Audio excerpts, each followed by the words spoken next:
Ninguém imaginava que mensagens trocadas após o expediente se tornariam a chave de um dos escândalos corporativos mais perturbadores dos últimos anos. Durante meses, essas conversas circularam em silêncio, ocultas nos servidores de uma empresa que se orgulhava de sua reputação impecável. Eram palavras que jamais deveriam ter sido escritas, decisões que jamais deveriam ter sido tomadas, e segredos que jamais deveriam ter existido. Mas quando o conteúdo vazou, a imagem de uma organização exemplar começou a ruir diante de todos. Esta é a história de como simples mensagens eletrônicas expuseram um esquema que envolvia manipulação, desvio de recursos e uma rede de cumplicidade que alcançava os mais altos escalões de uma empresa de consultoria financeira. O que parecia ser apenas um caso isolado de má conduta revelou-se uma operação sistemática, cuidadosamente planejada e executada por pessoas que ocupavam posições de extrema confiança. E tudo começou com um erro aparentemente insignificante, um arquivo enviado para o destinatário errado. A partir desse momento, uma sequência de revelações transformaria completamente a vida de dezenas de pessoas e abalaria as estruturas de uma instituição que, até então, era considerada modelo de integridade no mercado financeiro. Esta investigação revela os bastidores de um escândalo que permaneceu oculto por tempo demais, protegido por hierarquias rígidas e pelo silêncio de quem sabia, mas temia falar. A história se desenrola dentro de uma empresa de consultoria financeira localizada em uma das principais capitais do país. Trata-se de uma organização reconhecida nacionalmente por sua eficiência operacional e pela discrição com que conduzia os negócios de seus clientes. Durante anos, a empresa construiu uma reputação sólida no mercado, atraindo investidores de grande porte e profissionais altamente qualificados. Os funcionários costumavam descrevê-la como um modelo de ambiente profissional, onde as regras eram claras e o desempenho era recompensado de forma justa. O presidente da empresa, um executivo com décadas de experiência no setor financeiro, era admirado tanto por sua visão estratégica quanto por sua postura ética. Ele havia construído a organização praticamente do zero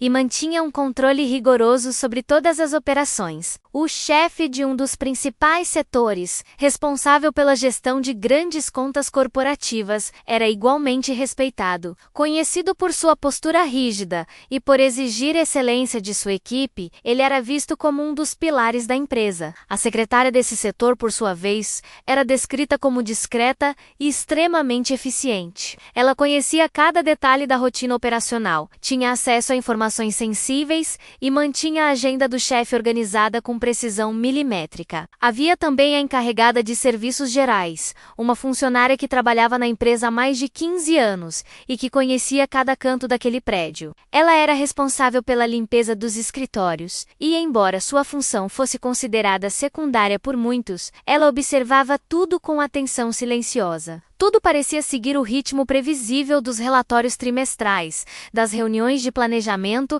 e das auditorias internas. Os corredores eram silenciosos, as portas permaneciam abertas durante o expediente, e a rotina transcorria sem sobressaltos. Mas em determinado momento, algo começou a mudar. Eram sinais sutis, quase imperceptíveis para quem não prestasse atenção. Olhares trocados em reuniões, mensagens enviadas fora do horário comercial, reuniões que se estendiam até tarde da noite. O chefe, que sempre mantinha uma postura profissional impecável, passou a chamar a secretária para revisões de documentos após o expediente. Inicialmente, ninguém questionou. Afinal, a empresa passava por um período de expansão e era natural que alguns setores demandassem mais dedicação. A encarregada de serviços gerais, porém, começou a notar detalhes estranhos, luzes acesas até tarde em salas que deveriam estar vazias, portas fechadas que antes ficavam sempre abertas, papéis rasgados nas lixeiras, algo incomum para um setor que lidava com informações confidenciais e que deveria destruir documentos em fragmentadoras específicas. Ela não comentava com ninguém, mas guardava essas observações consigo.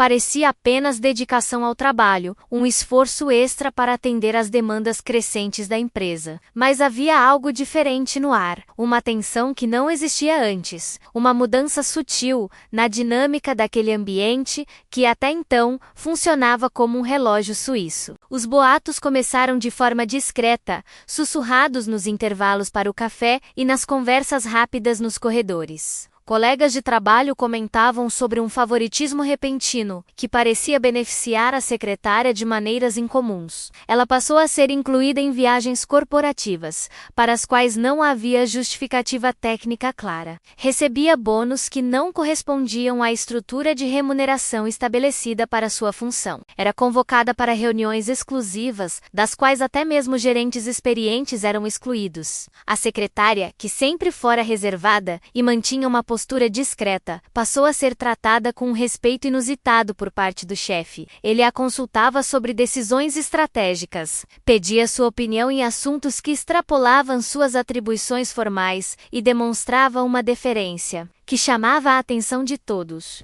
Quasi. Isso, outros funcionários do mesmo setor eram repreendidos publicamente por erros mínimos. Analistas experientes viam seus relatórios questionados de forma agressiva e a pressão sobre a equipe aumentava progressivamente. Um analista financeiro, responsável por consolidar os relatórios de auditoria interna, começou a perceber inconsistências nas planilhas que cruzavam sua mesa. Eram pequenos valores transferidos repetidamente para contas externas vinculadas a prestadores de serviços que ele não reconhecia. Os nomes das empresas beneficiárias não constavam no cadastro oficial de fornecedores, e os contratos correspondentes não estavam arquivados no sistema. Ele estranhou profundamente, mas decidiu observar em silêncio antes de levantar qualquer questionamento formal. Sabia que acusações infundadas poderiam custar seu emprego, especialmente em um ambiente onde o chefe do setor exercia influência considerável. Ao mesmo tempo,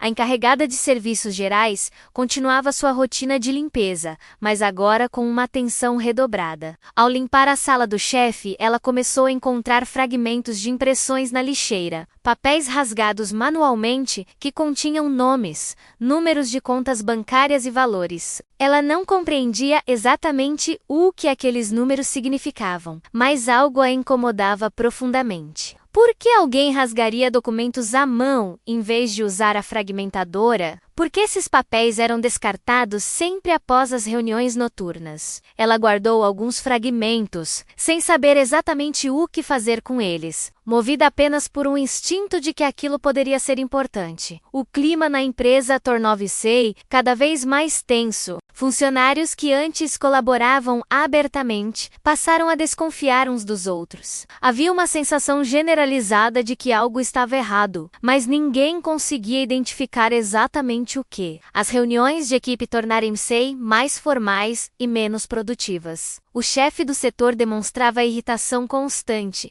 e reagia de forma desproporcional a questionamentos simples. A secretária, por sua vez, parecia cada vez mais isolada, evitando conversas informais com os colegas e mantendo-se restrita às interações com o chefe. E foi nesse clima de tensão silenciosa, de suspeitas não verbalizadas e de medo generalizado que o primeiro erro aconteceu. Um erro aparentemente simples, mas que desencadearia uma sequência de eventos impossível de conter. Tudo começou com um e-mail enviado em uma noite de quinta-feira. Um arquivo anexado, acompanhado de uma frase curta e direta: "Apague tudo depois de ver". A mensagem deveria ter sido enviada ao chefe do setor, mas, por um erro de digitação no campo de destinatário, acabou chegando à caixa de entrada do presidente da empresa. O presidente, que costumava verificar seus e-mails mesmo fora do horário comercial, abriu a mensagem sem imaginar o que encontraria. Dentro do arquivo compactado estavam dezenas de capturas de tela de conversas trocadas entre o chefe do setor e a secretária. Eram mensagens enviadas por aplicativos de comunicação corporativa, mas também por plataformas pessoais, em horários que variavam da madrugada ao final de semana. O conteúdo era devastador. As conversas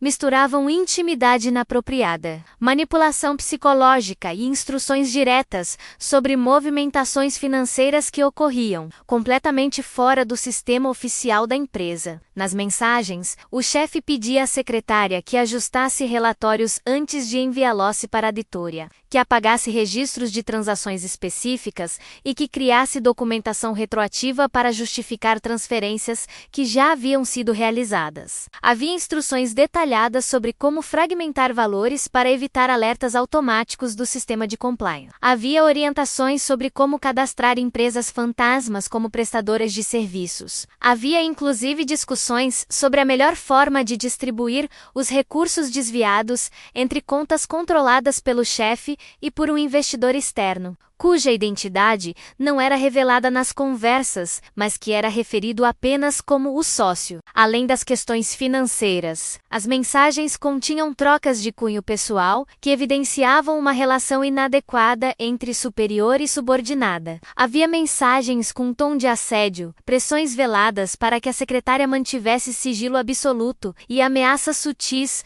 sobre as consequências de uma eventual delação. O presidente ficou em estado de choque. Durante anos, ele confiara cegamente naquele funcionário. O chefe do setor era considerado um dos executivos mais competentes da empresa, responsável por algumas das contas mais lucrativas da organização. A ideia de que ele pudesse estar envolvido em um esquema de desvio de recursos parecia absurda, mas as evidências estavam ali, documentadas em dezenas de mensagens que não deixavam margem para dúvidas. Sem saber exatamente como proceder, o presidente decidiu não confrontar o chefe imediatamente. Em vez disso, ele convocou uma auditoria interna silenciosa, envolvendo apenas profissionais externos à empresa e mantendo absoluto sigilo sobre a operação. A equipe de auditores recebeu acesso irrestrito aos sistemas financeiros, aos contratos arquivados e aos registros de comunicação corporativa. Em questão de dias, o que era apenas suspeita baseada em mensagens se confirmou como um esquema sistemático e sofisticado. Havia um padrão claro de lavagem de dinheiro disfarçado, sob contratos fictícios com empresas que existiam apenas no papel. Os valores desviados ao longo de 2 anos somavam milhões. As transações eram fragmentadas em dezenas de operações menores, cada uma abaixo do limite que acionaria alertas automáticos. Os recursos eram transferidos para contas intermediárias, depois movimentados para offshores e, finalmente, retornavam ao país por meio de investimentos aparentemente legítimos. As mensagens trocadas entre o chefe e a secretária eram a prova principal, o fio condutor que permitia reconstruir toda a operação. Elas revelavam não apenas a mecânica do esquema, mas também a frieza com que ele era executado, a confiança de que jamais seriam descobertos e o desprezo pelas consequências que suas ações poderiam ter sobre a empresa e sobre as dezenas de famílias que dependiam dela. A empresa mergulhou no caos. O chefe do setor foi afastado imediatamente de suas funções, sem explicações públicas iniciais. A secretária foi convocada para prestar depoimento à auditoria interna e posteriormente às autoridades competentes. Os corredores, antes silenciosos e organizados, transformaram-se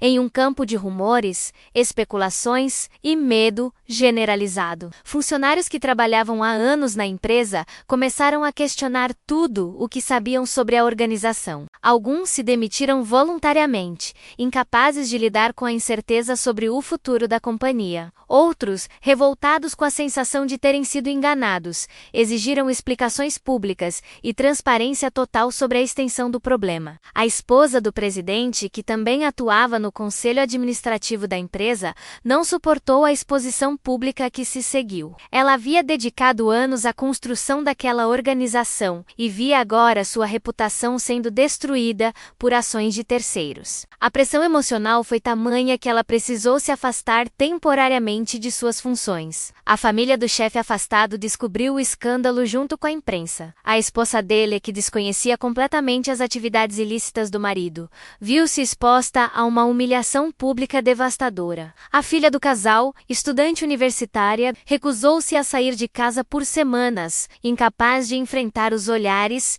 e comentários de colegas e conhecidos. A vida familiar, que parecia estável e próspera, desmoronou em questão de dias. a encarregada de serviços gerais, que havia guardado os fragmentos de papel encontrados nas lixeiras, foi chamada para depor. Ela confirmou que, de fato, algo estranho vinha acontecendo havia meses. Relatou as luzes acesas até tarde, as portas fechadas, os papéis rasgados e descartados, de forma irregular. Seu testemunho, embora aparentemente secundário, ajudou a estabelecer a linha do tempo das atividades ilícitas e a confirmar que o esquema não era recente. O analista financeiro que havia notado as inconsistências nas planilhas também foi ouvido. Ele apresentou suas anotações pessoais, demonstrando que as irregularidades vinham ocorrendo há pelo menos 2 anos e que os valores desviados eram significativamente maiores do que se imaginava inicialmente. A investigação foi formalmente transferida para as autoridades policiais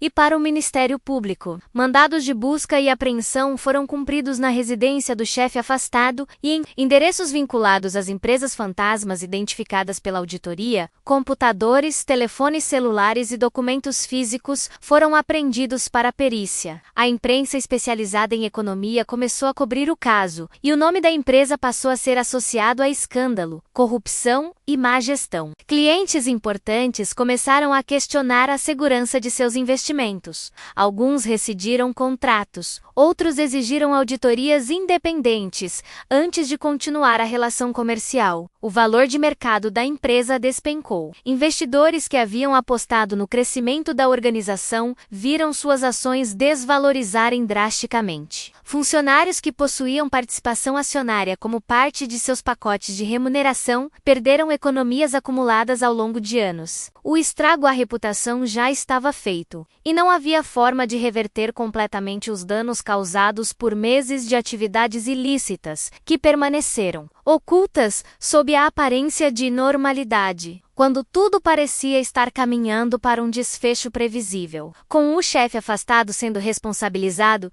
e a empresa tentando reconstruir sua imagem, um novo detalhe emergiu das investigações. Durante a perícia digital nos dispositivos apreendidos, os técnicos descobriram um segundo grupo de mensagens, arquivado em uma nuvem criptografada que exigia autenticação em múltiplas etapas. O chefe afastado havia tomado precauções para proteger essas conversas, mas cometeu o erro de manter as credenciais de acesso anotadas em um documento no próprio computador. Quando os peritos conseguiram acessar o conteúdo, depararam-se com uma revelação que ampliou drasticamente a dimensão do escândalo. Nessas mensagens, o chefe trocava conversas com outro executivo da empresa, alguém posicionado muito acima dele na hierarquia organizacional. Tratava-se de um diretor que respondia diretamente ao presidente e que tinha autoridade sobre múltiplos setores, incluindo o financeiro e o de compliance. Os textos revelavam que o chefe não agia sozinho e, mais grave ainda, que não era o idealizador do esquema. O diretor não apenas sabia de todas as operações ilícitas, como as autorizava explicitamente, fornecia orientações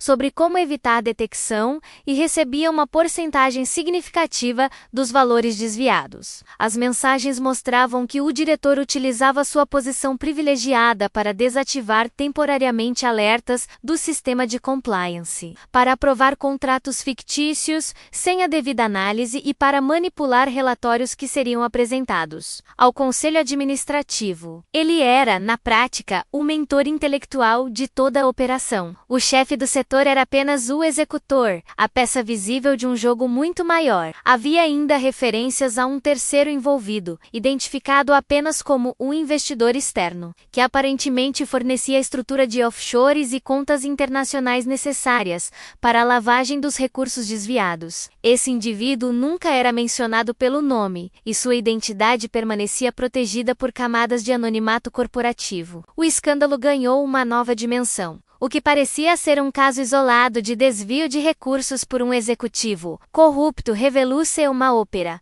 coordenada que envolvia múltiplos níveis hierárquicos e que contava com a cumplicidade de quem deveria justamente fiscalizar e prevenir esse tipo de irregularidade. O diretor foi afastado imediatamente e preso preventivamente. Sua prisão causou ainda mais comoção, pois ele era uma figura pública conhecida, frequentemente citado em publicações especializadas especializadas como exemplo de liderança no setor financeiro. A queda de alguém tão bem posicionado e aparentemente íntegro chocou o mercado e levantou questionamentos sobre quantas outras organizações poderiam estar abrigando esquemas semelhantes, sem que ninguém soubesse. As investigações se aprofundaram, buscando identificar o investidor externo e mapear toda a rede de cumplicidade que permitiu que o esquema operasse por tanto tempo sem ser detectado. Dezenas de pessoas foram ouvidas, sistemas inteiros foram auditados. Cada transação suspeita foi rastreada até sua origem, e a cada nova camada revelada,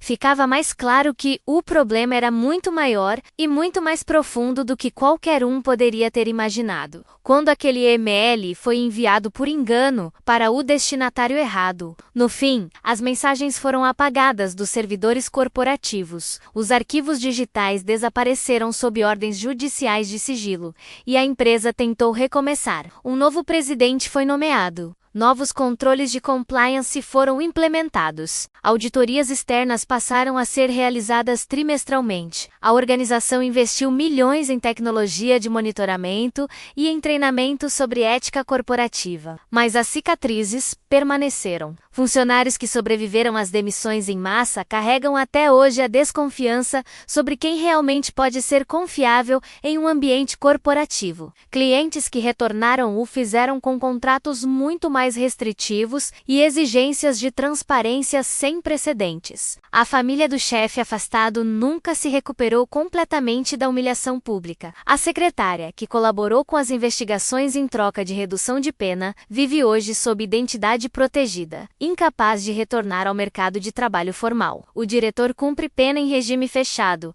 aguardando julgamento de recursos que podem estender sua condenação por décadas. O investidor externo nunca foi identificado com certeza, embora as investigações tenham apontado para um empresário com operações em paraísos fiscais, protegido por uma rede de advogados e por jurisdições que não cooperam plenamente com autoridades brasileiras. A encarregada de serviços gerais, cuja observação silenciosa ajudou a confirmar detalhes cruciais da investigação, foi promovida a uma função administrativa e hoje trabalha justamente na área de compliance, onde sua atenção aos detalhes é valorizada de forma oficial. O analista financeiro que primeiro notou as inconsistências nas planilhas deixou a empresa meses após o escândalo, incapaz de continuar trabalhando em um ambiente que lhe trazia memórias tão perturbadoras. Mas a pergunta que permanece, a questão que ninguém consegue responder com certeza, é esta: quantos segredos ainda estão guardados em servidores corporativos,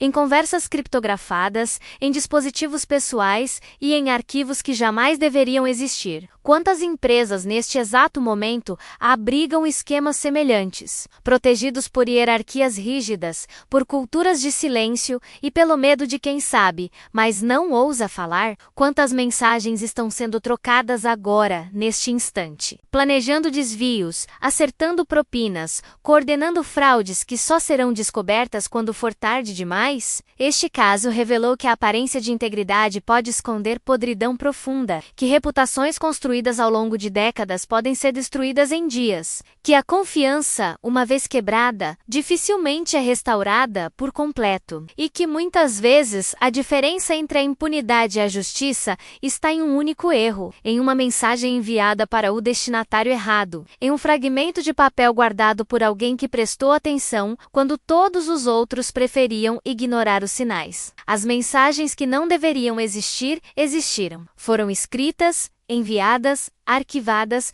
e eventualmente expostas. Elas revelaram não apenas crimes financeiros, mas a fragilidade dos sistemas que deveriam proteger a integridade das instituições. Revelaram que a corrupção não acontece no vácuo, mas prospera em ambientes onde o silêncio é recompensado e a denúncia é punida. Revelaram que, por trás de fachadas corporativas impecáveis, podem existir redes de cumplicidade que corroem as bases da confiança social. E revelaram, acima de tudo, que porque a verdade, por mais protegida que esteja, por mais camadas de segredo que a encubram, eventualmente encontra seu caminho para a luz. Às vezes por acidente, às vezes por coragem. Às vezes, simplesmente porque alguém decidiu prestar atenção aos detalhes que todos os outros escolheram ignorar. Esta investigação trouxe à tona um caso que permaneceu oculto por tempo demais. Mas quantos outros casos permanecem escondidos, protegidos por senhas, por criptografia, por acordos de silêncio e por estruturas de poder que punem quem ousa questionar? A resposta é perturbadora, provavelmente mais do que gostaríamos de admitir. E enquanto essas estruturas permanecerem intactas, enquanto o silêncio continuar sendo a opção mais segura, novos escândalos continuarão surgindo, sempre com a mesma surpresa, sempre com a mesma indignação, sempre com a mesma pergunta: como isso pôde acontecer sem que ninguém percebesse? A verdade é que alguém sempre percebe. A questão é se essa pessoa terá coragem de falar, se será ouvida quando falar, e se haverá consequências reais para quem foi exposto. Este caso mostrou que às vezes a justiça prevalece, mas também mostrou o quanto ela depende de acasos, de erros dos culpados e da persistência de quem se recusa a aceitar que aparências sejam suficientes. Para acompanhar novas investigações e denúncias como esta, siga este canal. Aqui, a verdade por trás das aparências é revelada sem concessões, sem medo e sem compromissos com reputações construídas sobre bases frágeis. E se essa reportagem lhe trouxe reflexões sobre a fragilidade da confiança e a importância da vigilância constante sobre quem detém poder, curta este vídeo para que mais pessoas também possam conhecer a verdade por trás das fachadas corporativas que nos cercam. Porque só quando a verdade é amplamente conhecida, só quando os segredos são expostos à luz, é que se torna possível construir instituições verdadeiramente íntegras, onde a confiança não seja um risco, mas uma certeza fundamentada em transparência real.